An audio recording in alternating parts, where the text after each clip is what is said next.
Welcome to this recording of the Port Phillip East Presbytery meeting held on November the 11th, 2020, using the Zoom platform. 70 people gathered together to be inspired, to be encouraged, to make some straightforward decisions, to hear stories, and to discern together where we might be heading over the next 5 years. At the beginning of our meeting, we recognised that we were meeting on the traditional lands of the Wurundjeri and Bunurong peoples of the Kulin Nation. We respected the custodianship of those First Peoples, their unceded sovereignty, and we honoured their elders, past, present, and emerging. Presbytery Chair Thomas Burling opened the meeting by saying that the Standing Committee, in planning this meeting, hoped that we as a presbytery would be able to grow our optimism about our life together.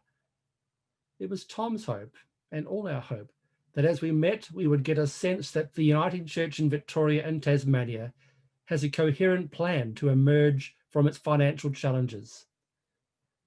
We would get a sense that we in the presbytery can work together to further our mission in local areas, and also get a sense that we are developing a viable long-term strategy for the Uniting Church in this region.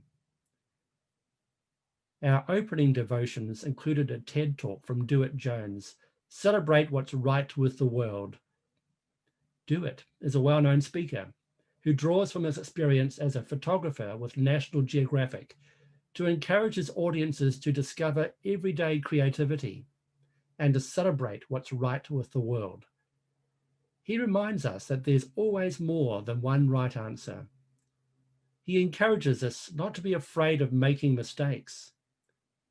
How do we turn a win-lose situation into a win-learn situation? We were encouraged to reframe problems into opportunities, to find new lenses to see the world, find new angles to watch from, and to be comfortable and confident that that next right answer is going to be there for us. We were encouraged to get in touch with the power of passion, the capacity to love, to see potential, to see possibility.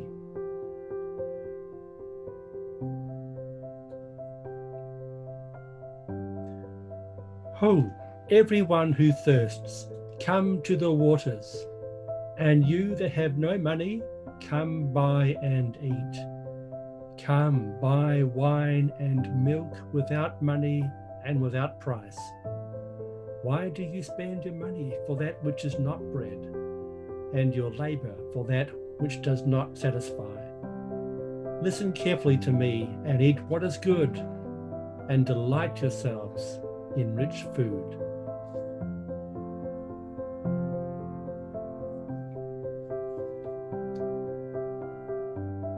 God, the inspiration in every dimension of life. You make us one in Christ. Inspire us with new vision and the wisdom of ancient dreams tonight.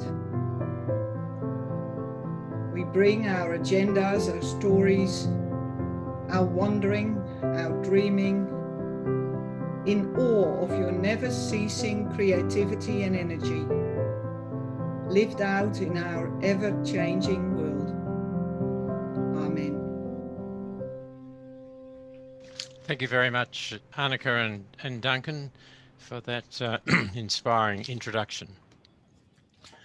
So, if you look at our agenda for tonight, you'll see on page 2 that we're going to be making some straightforward decisions in what we call the consent agenda. That's the apologies, the minutes, the 2 reports from the Standing Committee and the Presbytery Ministers, and the extension of Ian Firth's term as Presbytery Secretary until we have appointed someone to take his place, and that will probably be early next year. The Standing Committee yesterday discussed the recommendations regarding membership of the 2021 Synod meeting, and we'll look at those recommendations separately from the previous ones. Now we're going to use the Zoom poll to test consensus, and what we're asking you is that the Port Phillip East Presbytery accept the listed apologies and note the attendance of alternate members, that the Port Phillip East Presbytery confirm the minutes of the meeting held on the 29th of July 2020, that we receive the Presbytery Minister Team Report, that we receive the Standing Committee Report, and that the Presbytery extend the term of Ian Firth as Presbytery Secretary through such time as a new Secretary is elected in February 2021. So we're going to put this poll to you in two parts. The extension of Ian Firth's term as Secretary will be put separately from the other items. And we'll now, Duncan is going to open the poll. It should come up on your screen now. If it doesn't, please tell us in the chat.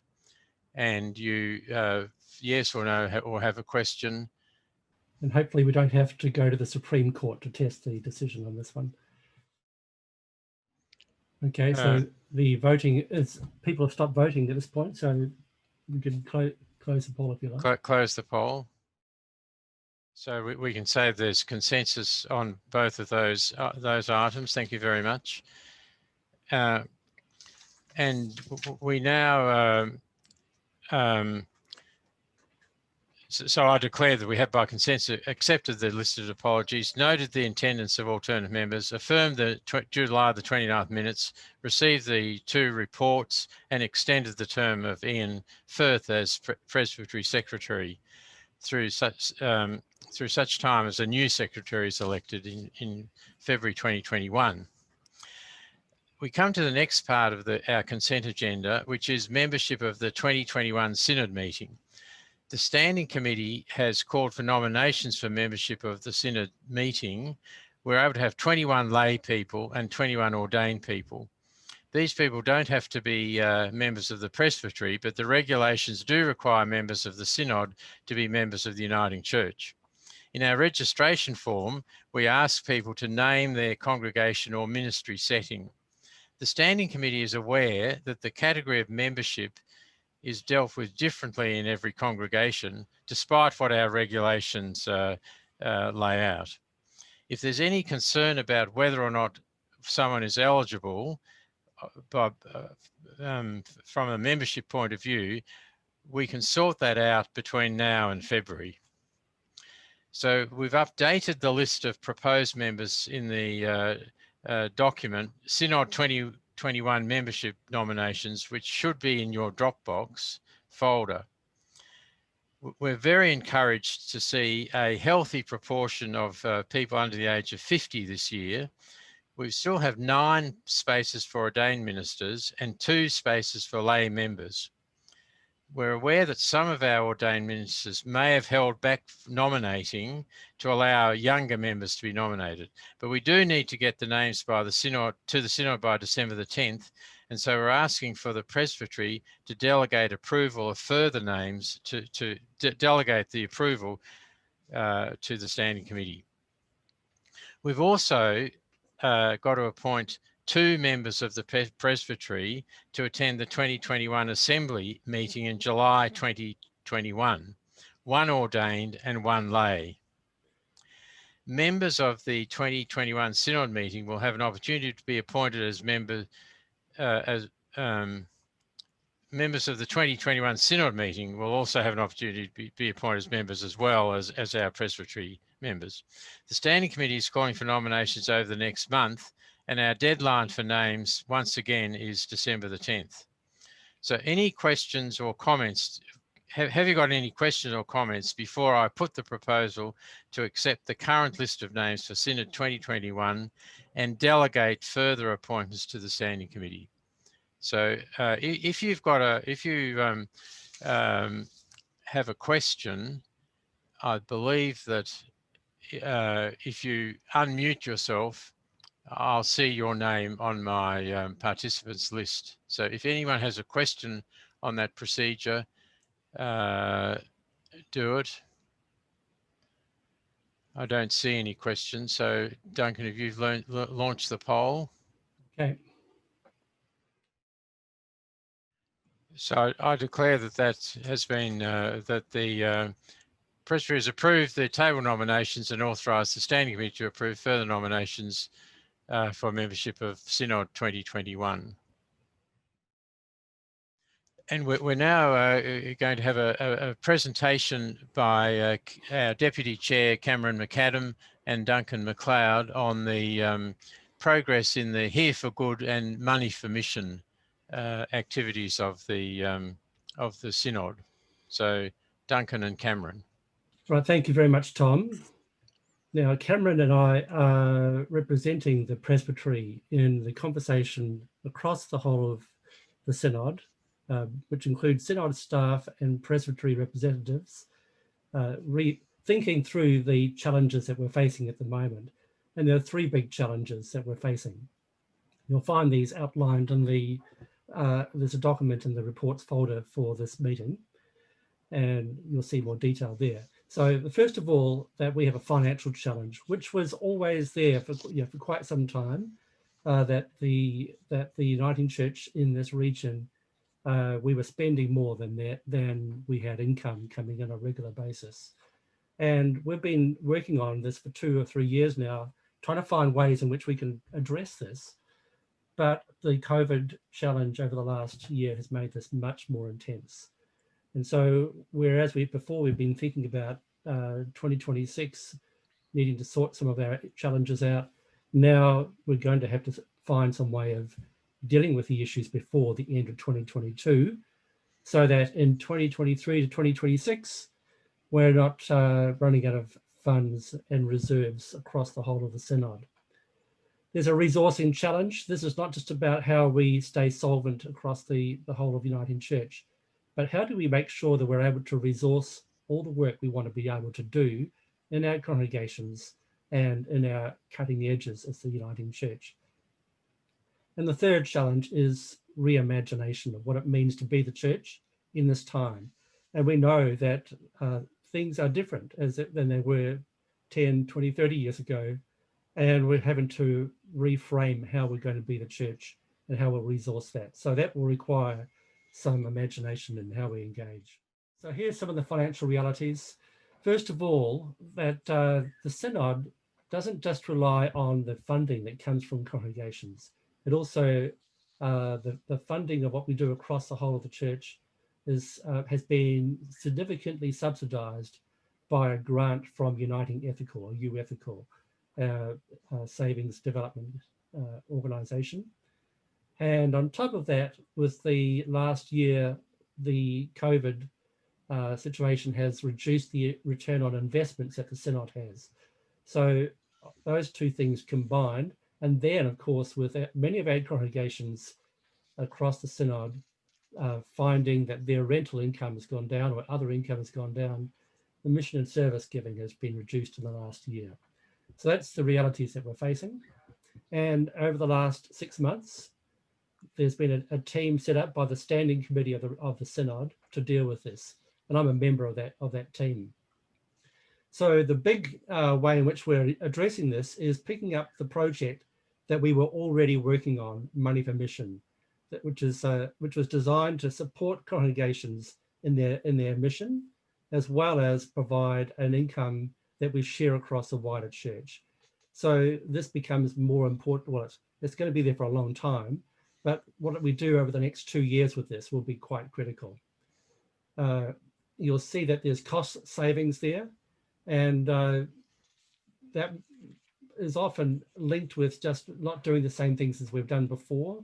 There may be some changes that will impact on us as a presbytery, as well as the wider church.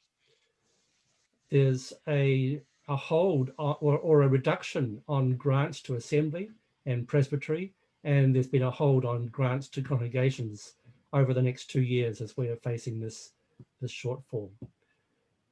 There's a conversation coming up on mission and service giving. And of course, if you ask congregations to talk about that now, they would say, tell them you're dreaming. The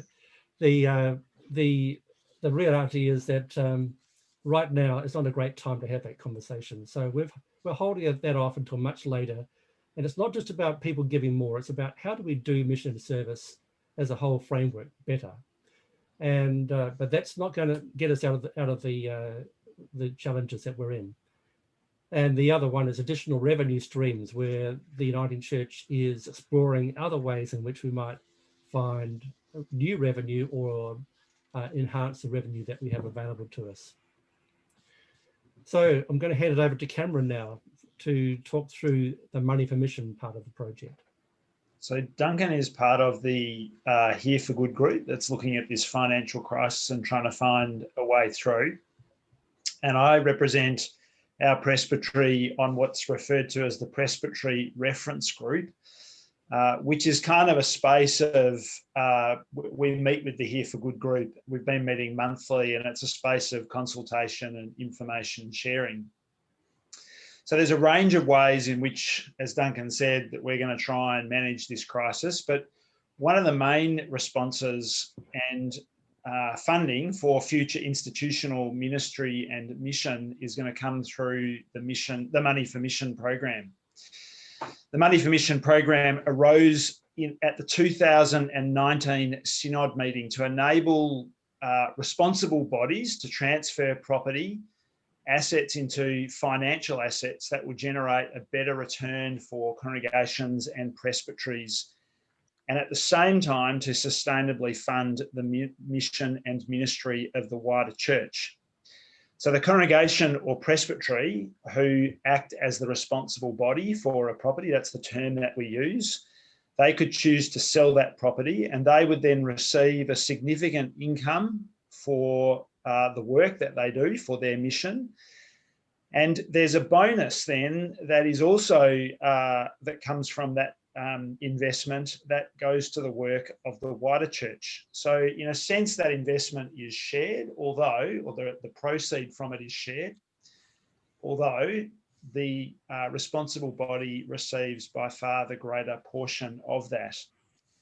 And this includes funding for this wider church, the part that the wider church receives funds presbytery ministries and congregational grants.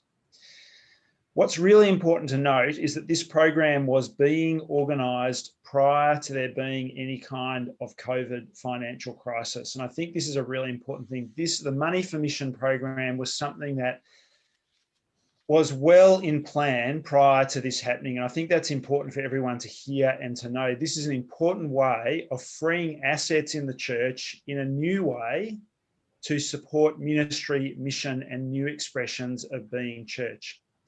And what's really important is that this is about surplus property to our need, and it's about an opt-in arrangement. So congregations or presbyteries need to opt in for any property to be sold. It's their choice as to how it unfolds. Now, we've run some workshops in the Presbytery on the Money for Mission program, and there's information available through the Presbytery if you'd like to know some more. But we all know that the Uniting Church has way too much property. It's largely a result of union, and we have more property than other mainstream churches, and yet a lower membership. No other organisation, I don't think, could have the volume of property that we do as a church in ratio to the number of people who participate. And going forward, it's just simply not going to be sustainable. We need to think about the amount of money that is maintaining all of this property that's not then going into sharing the good news of Jesus with people. A number of churches have excess housing that's provided an income for a period, but often these houses are under-maintained and becoming a human resource burden. Some churches have excess or underutilised church property or land, and we have a lot of church buildings themselves. So rather than being overwhelmed by, the financial crisis that we face as a church and the potential change that might create, perhaps this is a moment. Perhaps it's a moment for discernment, for pausing, for re-dreaming what it means to be the church. for dreaming of new ways to be a new and renewing church. Rather than rushing back post-COVID to reimagine how we even do church. To establish fresh opportunities for expressing God's love. To reflect on how we might encourage and resource new generations and new communities in Christian discipleship. Maybe this is a moment to change the lens and to change a life. The Presbytery would love to do some discerning with your congregation in this moment. The Presbytery is keen to establish new expressions of ministry, and we need to find ways to sustain ministries and communities in places that are strategically vital to our presbytery. This time allows us to rethink or to think creatively about the very valuable resources that the church has. So let's redream and reimagine the church. Let's do, Duncan, you can change the slide. Let's do something that blows our mind and helps a new generation experience and express the love and grace of God in Jesus Christ. So I think we have some time for some questions. We do, Duncan and Cameron. Thank you very much for that, especially those marvellous cartoons of you, Cameron. We've got 10 minutes for any questions about what Duncan and Cameron have been talking about. If you want to talk about particular possibilities for your parish, could you use the chat function? And if you indicate that you'd like someone from the Presbytery to meet with you or talk to you, not in this meeting, but if you want to speak and ask some questions or make some comments, if you unmute yourself, I'll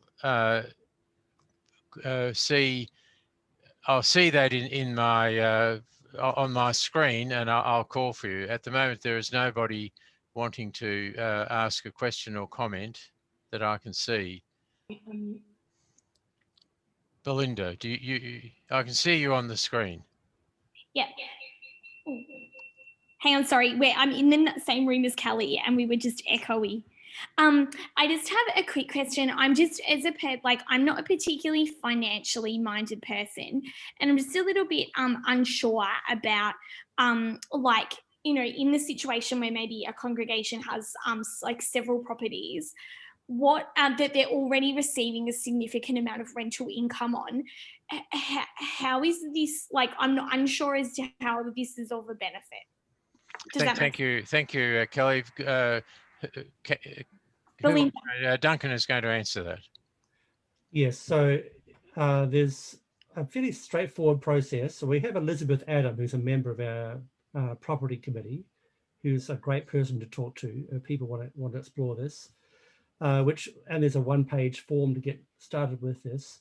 But then we sit down with property services from Synod and have a look at what you're earning and see if we can match that from the income that you would receive from the investment. And so that's there's a fairly, well, at the moment, I think it's a 2.25% return, which of course that for metropolitan congregations who already have an income, and particularly on manses, but recognizing that we have to actually work out a custom situation for each congregation. So we don't want people to be worse off. We want people to actually be better off, particularly taking into account the maintenance and rates and all the costs that go with maintaining a property that will be providing you an income. So we look at the whole situation. There's a second form that property services helps with that details all those situations. Thank you, Duncan. Are you happy with that, Belinda? Good. Any other questions? Elizabeth, are you? How about I put on the chat my contact details? Yes, or did you want to ask a question, Elizabeth? Oh, yeah, good idea, Elizabeth. Yeah, put Yeah. on the chat. So Elizabeth is putting on the chat her contact details. So thank you very much. Helen Beebe has a raised hand, I believe. Oh, okay, I can see that now. Sorry, It's there. a bit of a late outlier, but Yeah, right. can you hear me okay? I've got headphones on. Yes, yes. Okay. I have to say, it might be a bit controversial, but I'm reminded of the joke, how many psychiatrists it takes to change a light bulb, and it's like, is it one, but the light bulb has to want to change? And I've always felt that the church has not been particularly commercially minded in my time in various roles with it. And, rents have been low and we could have put them up. Anomalies in accounting that have sort of been slack.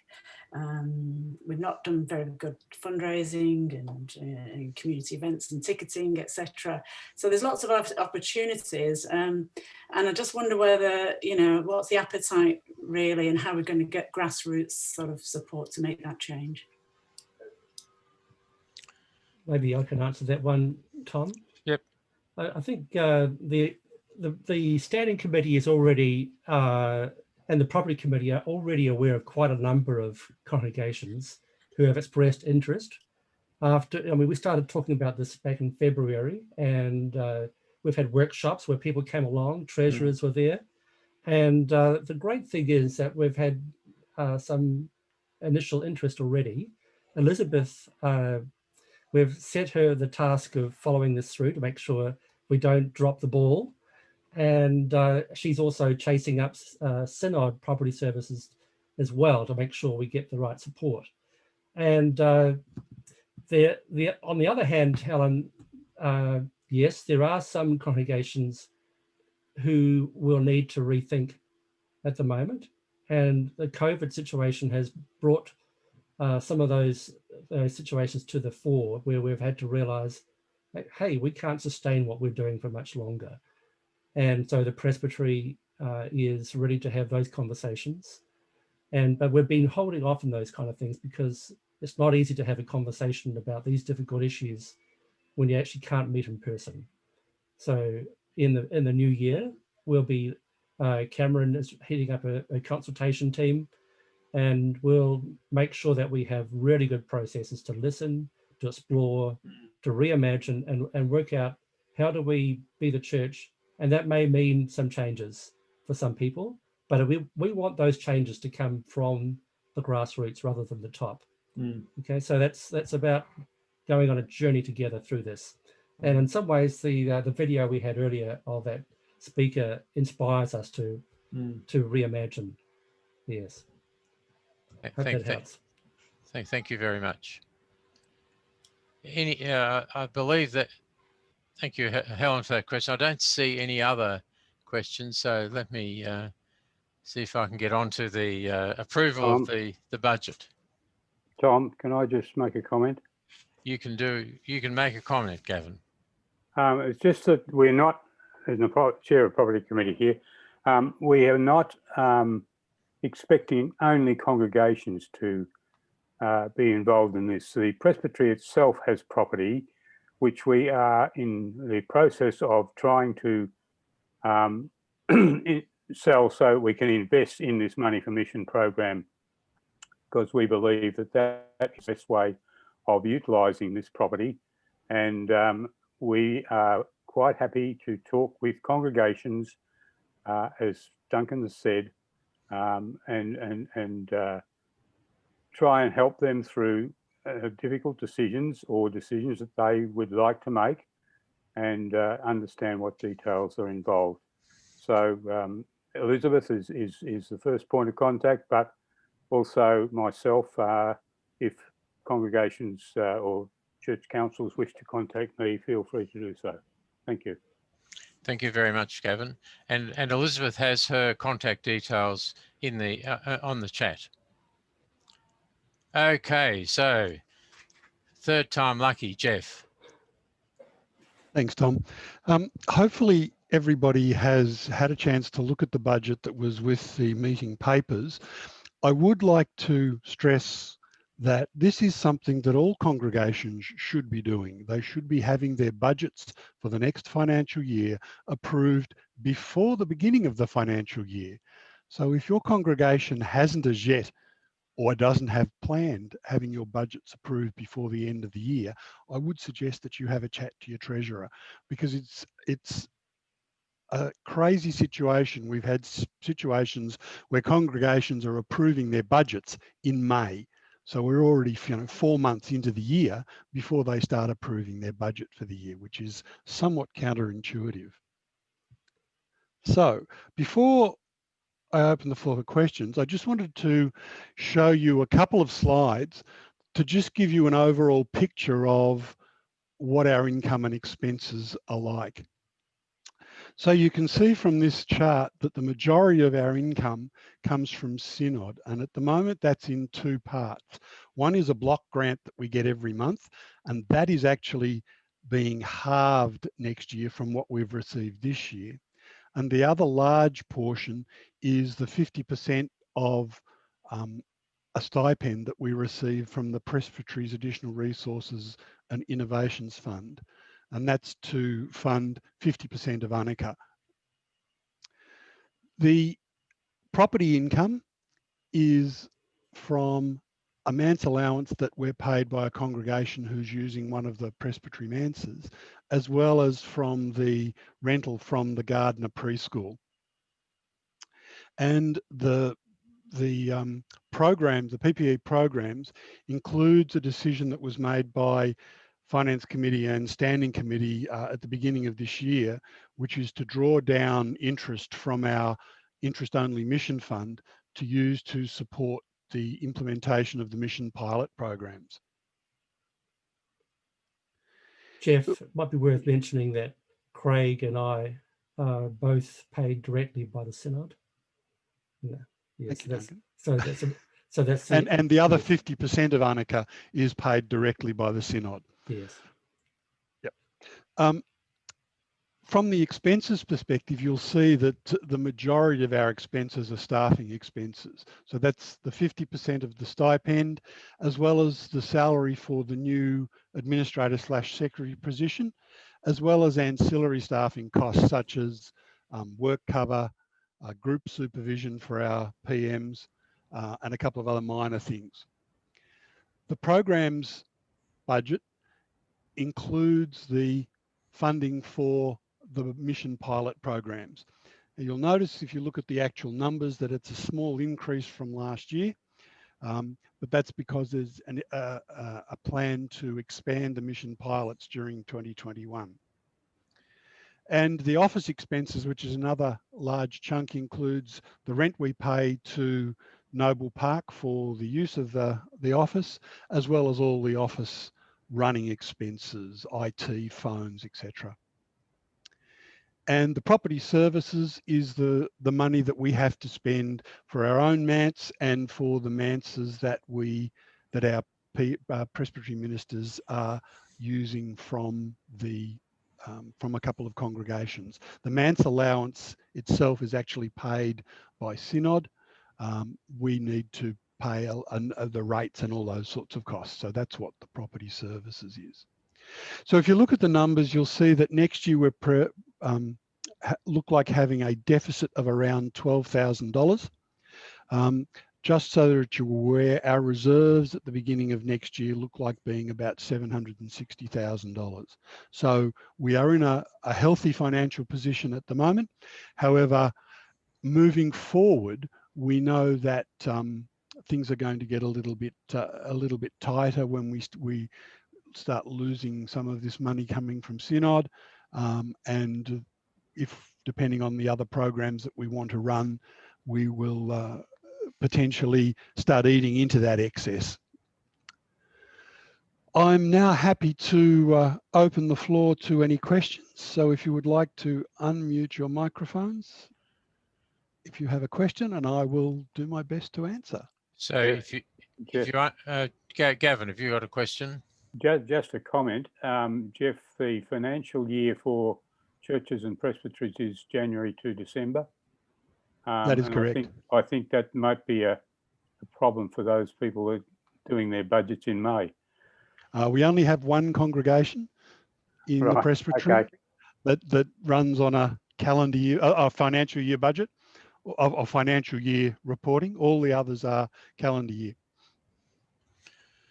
So are there any other people wanting to ask Jeff a question? I don't see. I should say that the budget has been approved by both, or reviewed and approved by both the Finance Committee as well as Standing Committee. Inika. Is there no ongoing expense for Ecclesia for the next 12 months? There is not.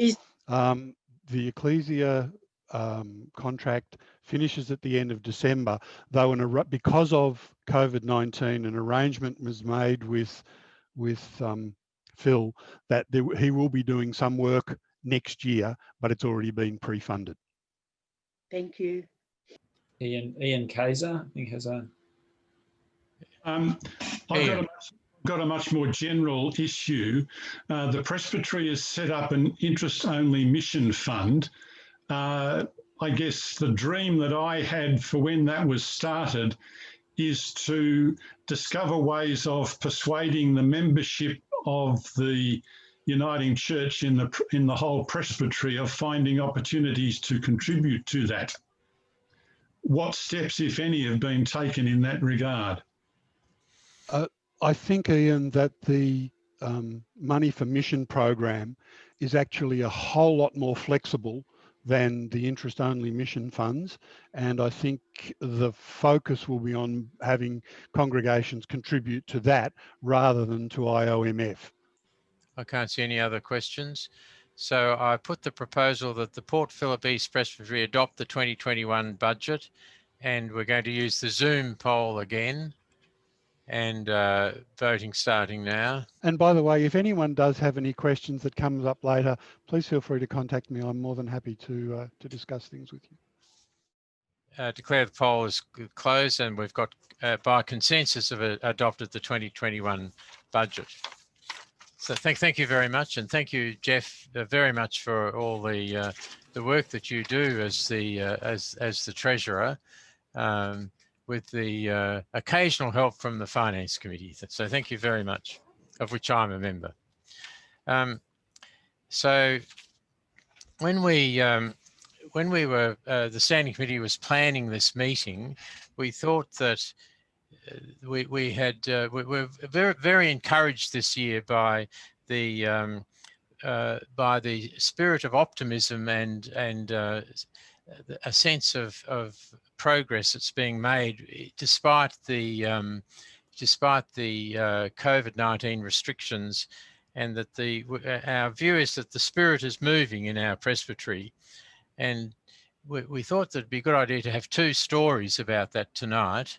And the first one is about the two congregations, St John's Mount Waverley and High Street Road Mount Waverley, which the Standing Committee approved the amalgamation of these two congregations in accordance with the responsibilities and delegations that given to the Presbytery by the Standing Committee. But we thought it'd be a good idea if the people from those two congregations told their story to the Presbytery. And I invite Julie, Samisi, Colin and Paul, all from Mount Waverley, to tell us the story of their vision as it has come to this point. So I think probably Julie is going to start. Yes, I am. Thank you, Tom. I can't quite believe that we're here tonight. It's been quite a journey to get to this place.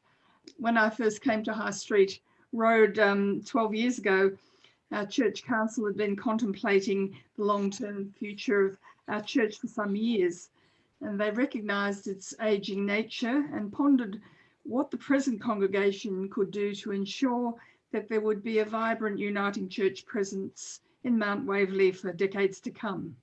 They wanted to leave a legacy.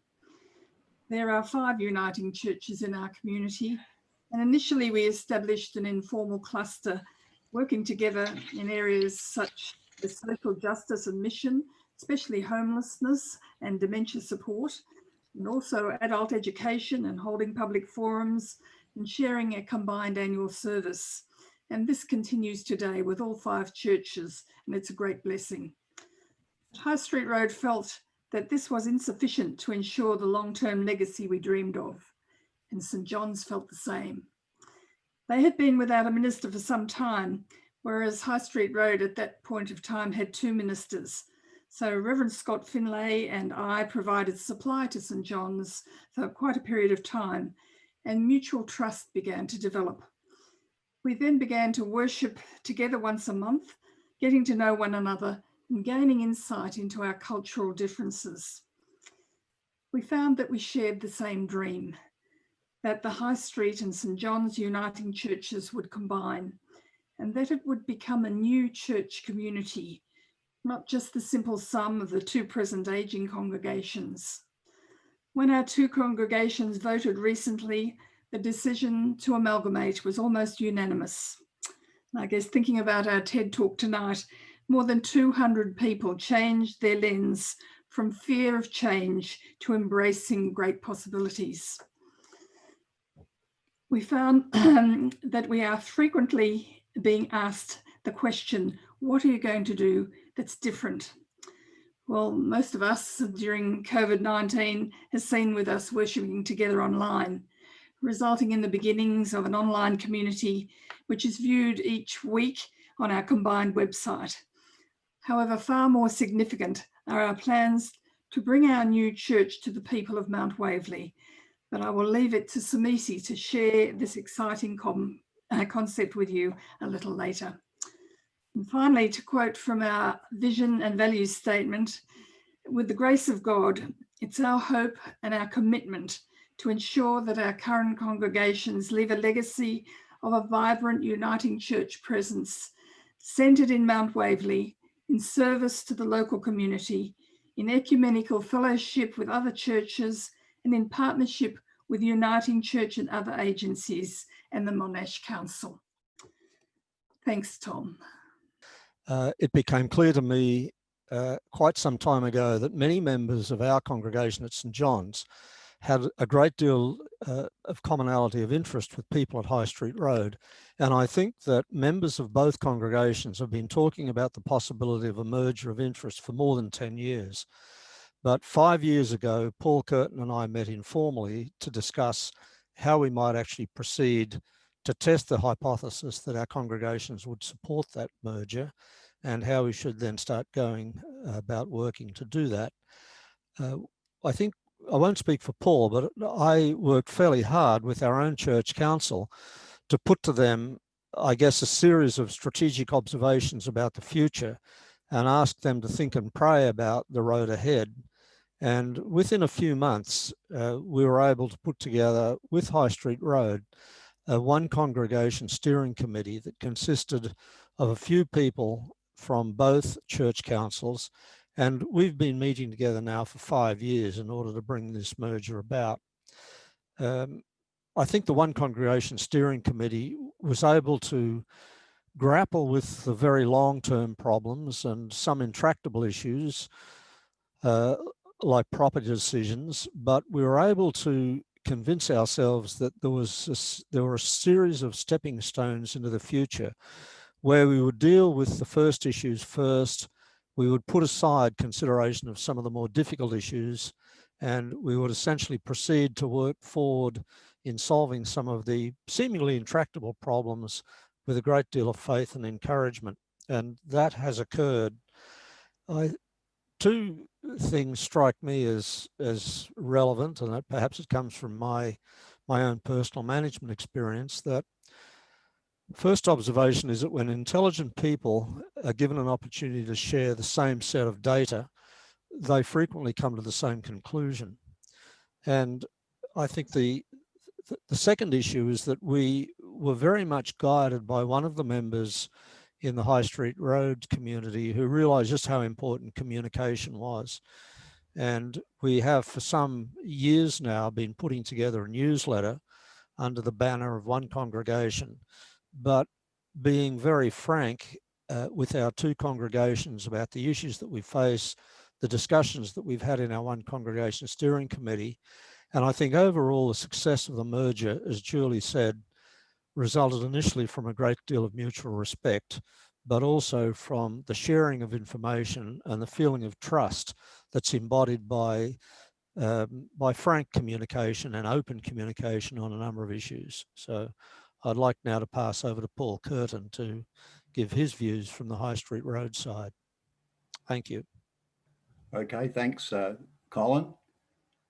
I've got two aspects I want to focus on. They've been touched on so far, but I want to elaborate on them a little bit more. The first one is talk about our cluster churches collaboration and effective communication. As Julie mentioned, over the last 10 years, the 5 Uniting Church congregations in Mount Waverley and Chadstone, which we refer to as our cluster churches, have collaborated with each other. Our first leaders meeting, which was both lay and clergy, was initiated and hosted by St Luke's. Since then, we have met 3 times a year to share plans and identify areas for future collaboration. And as a result, as Julie mentioned, we've had an annual cluster worship service celebrating the anniversary of the Uniting Church. St Luke's Adult Growth and Development Committee has expanded to become a cross-cluster committee. This committee has organised seminars and workshops on Christian themes and held many public forums on topics of interest to the wider community, including problem gambling, asylum seekers, meet the political candidates, end-of-life issues, climate change, and loss of trust in institutions. By sharing our resources, we could attract a larger audience and engage a wider range of speakers. And it became very clear in the early days of this collaboration that sharing our resources, we could do far more together than we can do as individual congregations. In 2016, St John's and High Street Road agreed to explore developing a more formal relationship with each other. In 2017, we formed a cross-cluster Social Justice and Mission Committee. Their new Homeless Committee program became a focus project for High Street Road and St John's, helping to draw us together with a common mission. The project team met regularly with Uniting and Monash Council representatives. When we talked about holding a lunch for homeless people, our Melbourne Fijian congregation did a great job of hosting the first and did all the catering. We are committed to our continued involvement with our cluster churches and are open to further integration as we proceed into the future. Good communications is an important requirement to achieve change. Through our cluster communication and collaboration, High Street Road and St John's were drawn closer together. After forming a steering committee, as Colin referred to, we have provided both our congregations with regular written and verbal updates on plans and progress. We have also held regular meetings to answer questions, have discussion, and for our congregations to vote on all significant changes. Good communication at all levels, including by our elders in the lead up to amalgamation decision, and taking sufficient time were important factors in our very positive result. Overall, we achieved more than 95% agreement to our amalgamation. So I hope this has been helpful to people. I'll now hand over to Samisi. Thanks, Samisi. Chairperson, thank you for the opportunity, and I must acknowledge that I am the newest member of these 2 congregations. Therefore, I will speak as the newest member. Firstly, I must commend the hard work that the 2 congregations have done to bring the 2 together. And here we are as at the very end of our journey, almost there, but here we are. The biggest concern and the question that came to my attention as I joined St. John's 3 years ago is, what's new? 2 aging congregations coming together and do what? Are we going to just come together and die and bury together? So what's new? But that is the question that brings us the passion to go ahead with our coming together as one congregation. We wanted to make sure as you have heard, there's a legacy of the Uniting Church here in Mount Waverley. Like the average age of the two congregations is 80 and above. There's very less under the 60s or 70s. But that is the kind of question that gives us the joy to move ahead, especially with two congregations who have worked really, really hard to bring us together. Then the question that comes to us is, what else that we cannot do? So we have a dream, we have a mission, that our one church is a friendly, welcoming, inclusive, multicultural, communal. How do we accomplish this? We go out to the community. We take the church out into the community. Jesus instructed his followers to go out and make disciples to the end of the age. We are not at the end of the age. Therefore, making disciples has not been terminated. We are still going. Our vision and our value statements decided that we take our relationship to the next level with Mount Waverley. We are exploring the possibility of opening a front shop in Mount Waverley. This is the best place for the church to meet the community. This is where everyone in the community in Mount Waverley is coming to. Even the young people. I can see my 14-year-old son after school at Mount Waverley Secondary College. They all come down to the shop. And there is the best place to say hello to them, build a relationship, and make disciples. We cannot make disciples unless we make relationship, build relationship. So that is the best place for us to look into the future of our journey as our one church, one congregation. We are also building our relationship with the Korean church, Youth St. John's. They've been there for over 10 years.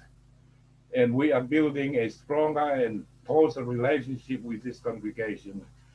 And we had an annual dinner in October every year, but we didn't have that one this year because of the virus. But last year we took that relationship to another level. Last year we had our first combined service for the very first time, and they enjoyed everything about it. And they also decided to cook the lunch for us, a Korean lunch, which we enjoyed very much. We have talked with the pastor and the congregation and they expressed their desire to do things together with us in the future. That was last year, but this year the coronavirus came, but we are looking forward to the future of whatever the new normal will be. We will keep working together in our vision of making disciples in Mount Waverley with them. Not too long ago, I had a phone call with their pastor, and he mentioned the same thing. Therefore, we will build that relationship to become a strong, that we become one with them as one people of God. Let alone they're not uniting church, but we are willing to work together. Last Christmas we started our Christmas Day lunch, and 65 people came for the first time. And we're thinking of, what if we take that lunch out to the community? What if the community funds that lunch? That will be our new church for next, that is our one church vision as we come together. Let us work together with the community. So maybe the community can help us to fund the mission that we do, no longer the mission of the church only, but the mission of Mount Waverley as a community. Once again, I would like to say thank you to the Presbytery chairperson and for your prayers and your support, especially our PMs. we have this great joy of knowing that we are moving forward to our future years. Thank you. Thank you very much. All of the presenters from the new church in Mount Waverley, a very inspiring story. We have a second story from Kelly Skilton, who's the chair of the Presbytery Mission and Leadership Development Committee, is on the staff of the Murrumbina Uniting Church and founder of the Sonder Collective. And Kelly is going to tell us a bit about the Sonder Collective and its vision for the future. Kelly. Hey all, so it's just me talking, but I do have a PowerPoint, so hopefully that will make up for the lack of the other three people. So I don't know if you have heard of Sonder before, or you may have heard of the Sonder Collective by name, but the question is, what does it do and how does that have to do with Presbytery and visions? So the Sonder Collective is a collaborative youth and young adults ministry, and it meets across denominations. So not just the Uniting Church, we currently represent over 30 church communities. And the idea is that we do our ministry side by side to uplift all the church communities just as they are. And sometimes it might be a group of young people from a church with their youth worker as well. But other times it might just be one young person who comes from that church. So, how did this collaborative ministry begin? Quite literally, it started with a vision. So we had a vision that maybe 5 different people heard across the span of 2 years. And we saw this dry desert ground with purple flowers sprouting up through the cracks and this swell of water churning underneath. And if anyone has been around the Sonder community for a little while, they can tell you this vision or would be able to recognize it at least. So the question is, what did that even mean? And to be truthful, we had no idea what that vision meant. And so we started to share it with one another. And when we drew upon each other and we started to really put our collaboration hats on, all of a sudden we started to see that this image probably had something to do with life in the church and growth. And since the beginning of Sonder, we've always had this collaboration together and that sharing with one another. The thing is, when we started, we had absolutely no money. We also had no time. There was not really any time at all specifically allocated for Sonder. And for me, I only worked at my church community part-time. And so for the first 2 years, I just worked at connecting people across communities in my free time. And much to the dismay, the church community that, oh no, my apologies, I'm in the correct space. Much to the dismay, we had no minister that was there at the church at that time. We had some people doing supply, but when this began, we had no minister. And wait for it, there wasn't many young people. So I don't know about you guys. I don't know if this starts to sound familiar to some people in their church communities. But the thing is, even in all these things that people might count as a negative, we could still see something beautiful with the vision that we had, with the flowers growing out of the cracks. And I think it's something that we often forget, that we constantly hear of God telling stories, well, scripture telling stories of God working about bringing beautiful things out of barren places. And that's literally what we saw, and it's what we have done and seen in the community of the Sonder Collective. Oddly, when we were working on the way, so Murrumbina Uniting, where I am on the staff for, received a bequest. And the incredible thing is that Murrumbina, my church community, instead of seeing what they could do with their own church, they looked outward to other churches. In fact, many other churches they sent money to help. And one thing they did was to up my hours, because this way they could see the ministry created by Sonder, that it could flourish. So we ended up getting time. So a portion of my job is purely dedicated to seeing the Sonder Collective thrive. And so that literally means that Murrumbeena is paying for me to spend most of my time outside of the church. It's that I'm supposed to be everywhere except in Murrumbeena Uniting Church. The other thing is that we accidentally got really big. So it was only ever supposed to be that tiny little red dot on that map in the middle at Murrumbeena. We never saw it going anything further than just our local communities and the local Baptist church youth group, the uniting churches in the area, with maybe the Anglican churches as well. But because we shared it and we collaborated with one another, and we didn't close off what the Spirit could do in this place, this is what accidentally happened. We have over 4 regions that look at, 2 of them look specifically in our presbytery. So we have a region in Bayside and one in Murrumbeena. And we also have a region that looks at rural Victoria. So you can see we got a dot in Horsham, some in Shepparton. We got some up in Albury, Wodonga, and some dots we have flying over in Sydney, some in Darwin. We have some people who travel overseas and they can still connect in. Because along with our rural region, our 4th region is a digital online region. And we started that last year. And what a blessing that it happened when COVID hit. So all of a sudden we had a place we could meet with the community that had been doing it already.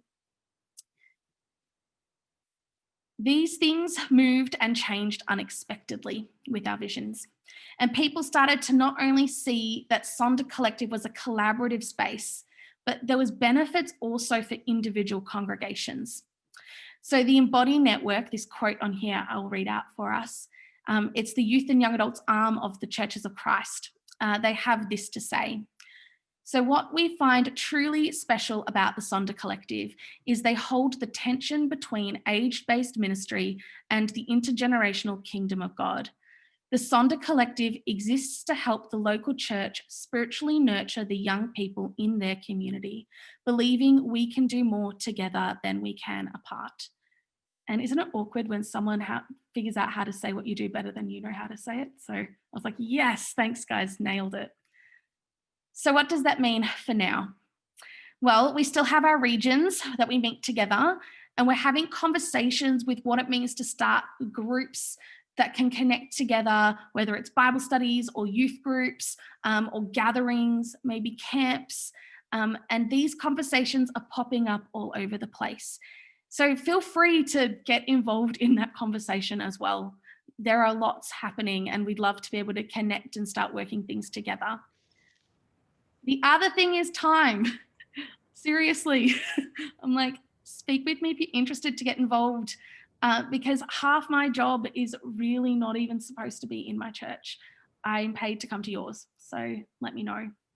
And the other thing is that this coming year in 2020, we're actually going to be setting up a Sonder Collective committee so that the committee can help to collaborate and share visions and hopes that can help the region coordinators and the leadership team that come together from a collection of all the churches that we have, so they can help respond to the needs across all of our congregations together. So that is Sonder, that is what we do and who we are, and that is how to get involved. If you want, you can see my name, my email address on the bottom there if you need, or jump on the website. So thanks so much for listening, and I hope that you can see this and how the other story as well, how they can connect together with sharing and visions and amalgamations and doing community together. Thank you very much indeed, Kelly, and the people from Mount Waverley. I found both of those stories to be most inspiring, full of joys and opportunities. We hope that, I hope, and the Standing Committee has had discussion about this, we hope that when we return to COVID normal, we're going to take the opportunity to revitalise the life and mission of the Uniting Church in our Presbytery of Port Phillip East. We cover the one of the fastest growing and diverse areas of the nation. It's a modern mission field, and our Presbytery is charged to do all the oversight necessary for the life and the mission of the church in our area. And so when we think about revitalising the church from now, I'll just remind you that we're not starting this from scratch. Through Andrew Boyle's leadership and the Creating a New Future program, we're making a lot of progress. We've started mission pilot programs. We've recruited our three top Presbytery ministers who've already made an enormous contribution to the work of the Presbytery. We've set up Kelly's Mission and Leadership Development Committee. We've helped to develop the Money for Mission program. Our Presbytery people have made a big contribution to the design of that. And we've worked a lot on growing trust and support between the ministry agents and all of the congregations across the Presbytery. So we think that the events of the past few months have prepared us to preparing us anyway to take the next step. We're starting a visioning process in the Presbytery, which we want to articulate where we want to be in 2025. Document in some way where we are now in relation to these goals of where we want to be, and develop a shared understanding of how we're going to get from where we are now to where we want to be. So we're aware that whatever goals we decide upon, none of these can be achieved overnight. Progress takes time, mission takes time. So we hope that we'll be able to develop a 5-year vision, but also to develop ways and means and plans to get to where we want to be in a reasonable, coherent way. The first step in this process is to listen to what your views are on how we, the Presbytery, can better perform our function to support our congregations, to strengthen one another's faith, and to bear one another's burdens, and to fulfill the high calling in Christ Jesus that we're called on. So we want to start that process tonight, and we've put 3 questions in the agenda. Where do you think we are as a uniting church in this region? What do you see as the way ahead as we go? And what do you think we need to achieve these goals? And in a few minutes, or in a very short time, Duncan is going to divide us into a number of focus groups to spend half an hour or so on those on those questions. The focus groups will be hosted by a member of the Standing Committee, and David Heim and Alani Hernshaw, and they're going to make, we're not going to record what you say, but the hosts are going to make notes on it, and the notes will be given, the Standing Committee will have a look at those and use this in the development of our vision and mission for the Presbytery into the future. So Duncan is going to do that now, I think, and I'll see you in half an hour or so. Suddenly we're all back in the one group. We're all back in one group, and I can even hear James's voice there. Thank you, James. So I don't know about you, but the little group that I had was most interesting and had great insights and contributions to the work of the Standing Committee in developing our plans for the next few years. So we're hoping to explore the similar questions or in different settings in the next month or so. And if you want to feed anything else to the group, do it in the chat or by email or telephone call to Duncan or to me or to any members of the Standing Committee. So thank you very much indeed for participating in tonight. In our Standing Committee, we have developed the practice of at the end of the meeting having a small theological reflection on the meeting, and tonight I've asked David Fotheringham if he would do that for the Presbyterian Council meeting tonight. Thank you. Tonight, it's worth just having a reflection back and remembering where we started, because in lots of ways, we've kind of come full circle. We started off with our chairperson inviting us into this meeting with the intention of growing our optimism as we look towards kind of shaping up a coherent plan and a viable strategy and looking towards the future. And then we had that wonderful TED talk from Stuart Jones about finding perspective and having kind of moving the lens around, changing the lenses and actually seeing things from different and new perspectives and looking for the good. It turns out that today I was having a look at Psalm 4, which is an evening psalm, I think in lots of ways.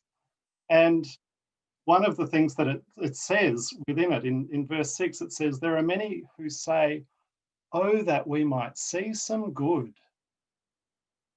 And that's what we've been doing tonight. The psalm says, oh, that we might see some good. And then let the light of your face shine on us, O Lord. You have put gladness in my heart. So tonight we've gone and had a look at the strange situation that we have in the Uniting Church, where we have a great deal of property relative to our membership, and we have all of the potential challenges through one lens of what it means to face this financial place that we're in, as well as the place that we're in post-COVID and still working through COVID. But in the case of feeling overwhelmed about such things, we were invited to redream, to look from a different perspective and redream. That was some of the words that Cameron McAdam was using in his presentation. And that comes up in the Psalm 4 as well. Psalm 4 says, when you are disturbed, do not sin, ponder it on your beds. Redream and be silent. Give it time. Listen to what's disturbing you and open your eyes and dream again. The psalm goes on to say that actually then the thing to do is offer right sacrifices and trust in God. And we heard examples of that happening with High Street Road and St. John's, embracing a new dream and embracing a big dream, working together in common mission for a big dream. We heard Kelly speaking about the Sonder Collective, with life growing through the cracks, and all of a sudden, accidentally, this thing has grown big. Oh, that we might see some good. Well, we have seen some good. And we've been spending the last portion of time actually being encouraged to have an attitude of dreaming forward. So I'd like to read Psalm 4. It's short and it goes like this, and we'll close with this. Answer me when I call, O God of my right. You gave me room when I was in distress. Be gracious to me and hear my prayer. How long, you people, shall my honour suffer shame? How long will you love vain words and seek after lies? But know that the Lord has set apart the faithful for himself. The Lord hears when I call. When you are disturbed, do not sin. Ponder it on your beds and be silent. Offer right sacrifices and put your trust in the Lord. There are many who say, oh, that we might see some good. Let the light of your face shine on us, O Lord. You have put gladness in my heart, more than when their grain and wine abound. I will both lie down and sleep in peace. For you alone, O Lord, make me lie down in safety. Thank you, David. And before we have the benediction, a blessing from Jan Richardson's Circle of Grace. Blessed are you who bear the light in unbearable times, who testify to its endurance amid the unendurable, who bear witness to its persistence when everything seems in shadow and grief. Blessed are you in whom the light lives, in whom the brightness blazes, your heart a chapel, an altar where in the deepest night can be seen the fire that shines forth in you, in unaccountable faith, in stubborn hope, in love that illumines every broken thing it finds. Thank you. And now as we close this meeting, may the grace of the Lord Jesus Christ, the love of God, and the communion of the Holy Spirit be with us all now and forever. Amen. Amen. Amen. Thank you.